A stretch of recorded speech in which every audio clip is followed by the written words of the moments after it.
जिस नोटबंदी को लुप्त करना चाह रहे थे मोदी जी, वो दोबारा से चर्चा में आ गई। मोदी जी तो नोटबंदी शब्द, एक अच्छे दिन और एक नोटबंदी, ये तीन शब्द बोले ही नहीं जाते हैं बीजेपी के द्वारा, बिल्कुल मुंह पर टेप लग जाता है। जीएसटी पर भी बोल दीजिए, ठीक है, जीएसटी पर भी बोल दीजिए जो सवाल मैंने पूछा। एनिवर्सरी बोल रही हूँ, उस पर बोल रही हूँ, वो टेक्निकल बात है, उस पर बोलूंगी। 6 साल का एनिवर्सरी डॉक्यूमेंट उठा लीजिए, नोटबंदी कहीं नहीं दिखेगा, ये मैं दावे के साथ कह रही हूं, पूरे उठाकर देखें। जीएसटी के बारे में अंजना जी थोड़ा सा टैक्स समझना पड़ेगा। What is GST?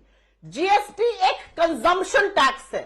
जीएसटी इस देश का सबसे अमीर आदमी और इस देश का रिक्शा चलाने वाला भी एक ही देता है। जब वो ब्रेड खरीदेगा या जब वो माचिस की डब्बी खरीदेगा या चाय की पत्ती खरीदेगा या आटा खरीदेगा, जो मोदी जी की दया रही, उस पर वो वही जीएसटी देगा जो इस देश का सबसे अमीर आदमी देगा। ये कंजम्पशन टैक्स है।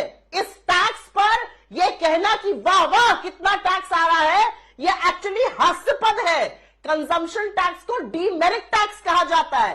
टैक्स की समझ रखने वाले ये जरूर बताएंगे, कंजम्पशन टैक्स को डीमेरिट टैक्स इसीलिए कहा जाता है जिससे कि गरीबों और अमीरों पर इसका एक तरह का प्रहार होता है। तो ये रेवेन्यू न्यूट्रल रेट होना चाहिए, ये स्टेबल होना चाहिए, इतनी सारी चीजें नहीं होनी चाहिए और बेसिक चीजें बाहर होनी चाहिए। इनकी कृपा तो ऐसी रही कि आटे को भी जीएसटी में ला दिया, तो जब आटे पर जीएसटी देना पड़ रहा है तो वो आएगा ना इस कलेक्शन में। अब आदमी भूखा तो फाके मार के नहीं मरेगा क्योंकि मोदी जी ने आटे पर जीएसटी लगा दिया या दही पर जीएसटी लगा दिया, आदमी खाएगा ही, इसलिए कलेक्शन बढ़ रहा है। लेकिन ये कलेक्शन एक्चुअली डीमेरिट कलेक्शन है, ये कंजम्पशन टैक्स है। Consumption tax anywhere in the world is considered bad. ये टेक्निकल आर्ग्यूमेंट है, लेकिन चलिए कोई बात नहीं, मैं फिर से अपनी बात दोहराऊंगी। इतना उत्कृष्ट फैसला जो लिया गया नोटबंदी का, उस पर एक प्रेस कॉन्फ्रेंस हो जाए। अरे 9 साल में मोदी जी भी एक बार तो एक प्रेस कॉन्फ्रेंस करें, अपने ही फैसले को सही ठहराएं, एक पढ़ दे, सवाल ना ले, टेलीप्रॉम्प्टर से पढ़ दे, लेकिन करे तो सही।